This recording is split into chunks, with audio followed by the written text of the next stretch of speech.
Olá, investidores, boa noite. Hoje é quinta-feira, dia 22 de junho de 2017, e esse é mais um programa de fechamento de mercado, em um dia que o Bovespa marca uma recuperação, fechando uma alta de 0,84%, retornando ao patamar dos 61 mil pontos, mas contrariando um pouco da tendência externa, onde os movimentos foram mais contidos. A gente ainda observa uma maior aversão ao risco. Aqui no Brasil, no entanto, esse movimento foi sustentado basicamente pela recuperação dos preços do petróleo, que vinham de quedas substanciais nas últimas sessões, assim como a nova sinalização de continuidade do ciclo de afrouxamento monetário, ou seja, os cortes na Selic, o que foi revelado pelo RTI, o relatório trimestral de inflação, divulgado logo pela manhã pelo Banco Central, na nossa visão, um relatório mais dovish, ou seja, mais a favor da sequência de cortes de juros daqui para frente, o que reforçou essa perspectiva de manutenção das quedas de juros nas próximas reuniões. Nós acreditamos ainda em corte de 0,75 pontos percentuais no próximo encontro do Copom, mas o mercado como um todo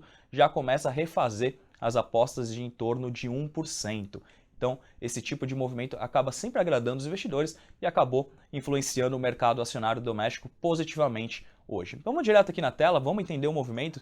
Eu vou começar pela Ásia, como de praxe. Hoje, o Nikkei japonês fechou numa leve queda de 0,14%, assim como uma queda pequena foi observada em Hang Seng, lá em Hong Kong, 0,08%, enquanto o índice da China teve uma queda um pouco mais acentuada que esses dois índices, caindo 0,28%. Na Europa, o movimento não foi único. Por exemplo, o FTSE inglês caiu 0,11%, enquanto que o CAC francês e o DAX alemão tiveram valorizações de 0,15% respectivamente. Já nos Estados Unidos, as bolsas seguiram boa parte do dia em trajetória de alta, que acabou sustentando também esse movimento positivo aqui no Bovespa, mas já nos últimos minutos do pregão acabaram encerrando muito próximas da estabilidade. Assim, ao final do dia, Dow Jones tinha uma queda de 0,06%, S&P recuava 0,05% e Nasdaq 0,04%. Então notem que apesar dessa recuperação nos preços do petróleo hoje, o petróleo do tipo Brent fechou numa alta de aproximadamente 1%, cotado aos 45,25.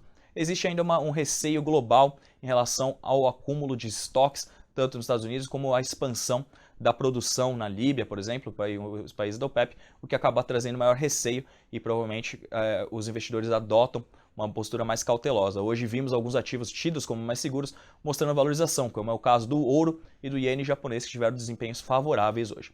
Aqui no Brasil, como eu comentei, a perspectiva da continuidade da taxa de juros, de cortes na taxa de juros, continuou influenciando positivamente o mercado. Hoje, 0,84, como eu comentei, retornando ao patamar dos 61 mil pontos, 61.272 pontos para ser mais preciso, e meio giro mais tímido de 6,6 bilhões de reais.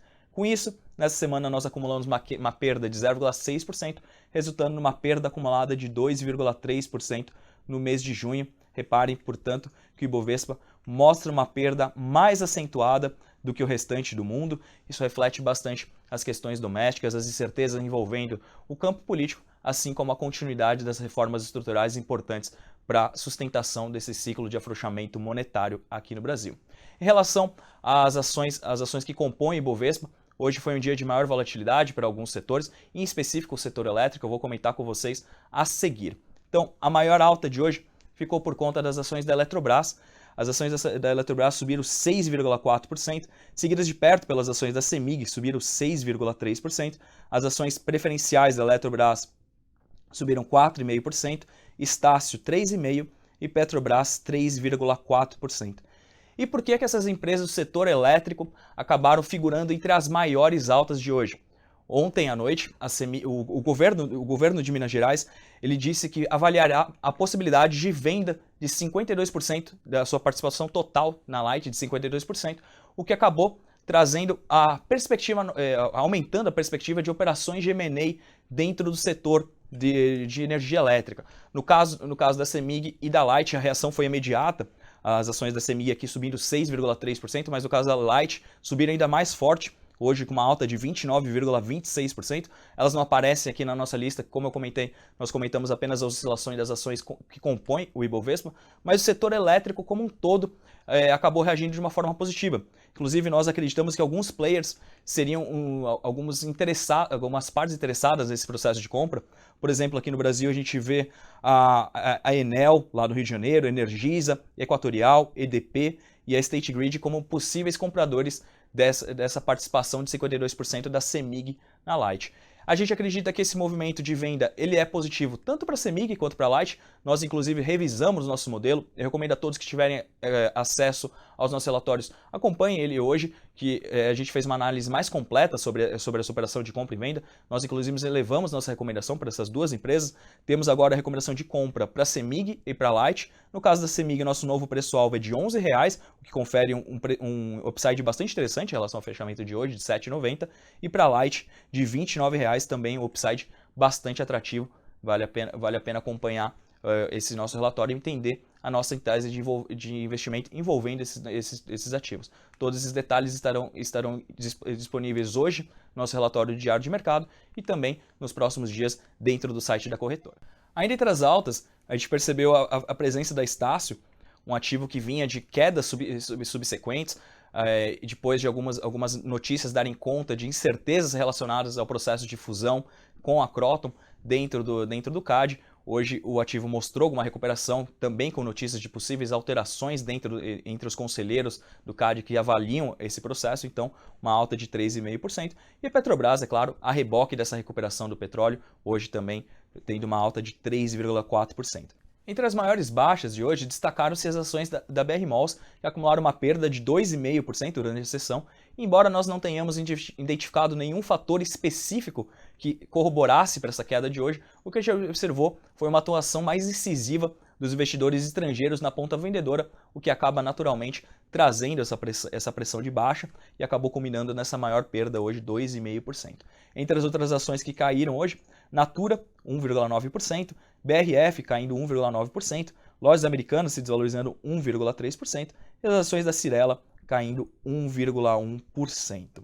Em relação às commodities, como eu comentei, o petróleo teve uma leve recuperação, enquanto o minério de ferro teve uma leve baixa de 0,51%, terminou cotado hoje o dia aos $56,53, assim como o dólar aqui no Brasil teve uma leve valorização, subindo 0,3%, terminou a sessão cotado aos 3,34. Como eu comentei em relação à agenda econômica, o grande destaque aqui no Brasil ficou por conta mesmo do RTI, o relatório trimestral de inflação do Banco Central, que acabou trazendo um viés de baixa para as taxas de juros futuras de curto prazo aqui no Brasil, enquanto os vencimentos longos ainda seguem em alta, refletindo as incertezas dos agentes de mercado em torno das reformas estruturais. E para amanhã, nós teremos mais um dado aqui no Brasil que deve reforçar essa perspectiva de continuidade da taxa de juros. Eu falo do IPCA 15, a prévia oficial da inflação agora para o mês de junho, que caso venha em linha ou abaixo das expectativas de mercado, reforçará a expectativa de mercado de cortes mais fortes na Selic na próxima reunião. Como eu comentei, nós acreditamos em 0,75 pontos percentuais, mas para o mercado a possibilidade de 1 ponto percentual volta à mesa depois das incertezas que tivemos ao longo do último mês, então o corte de 1 ponto percentual volta novamente a ser cogitado.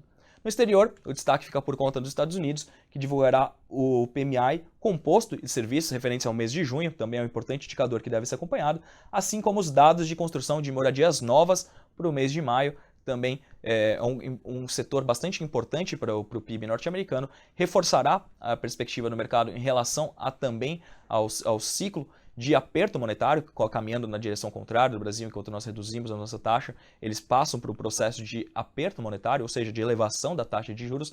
Todos esses dados, caso confirmem uma atividade econômica mais forte, devem reforçar a probabilidade de aumento de juros nos Estados Unidos durante as próximas reuniões do FONC ao longo de 2017 e também 2018. Então são dados que merecem acompanhamento e trazem maior volatilidade para o mercado. Eu acho que de uma forma geral esse é um overview interessante do que aconteceu hoje no mercado. Eu vou ficando por aqui, desejo a todos uma excelente noite e até amanhã.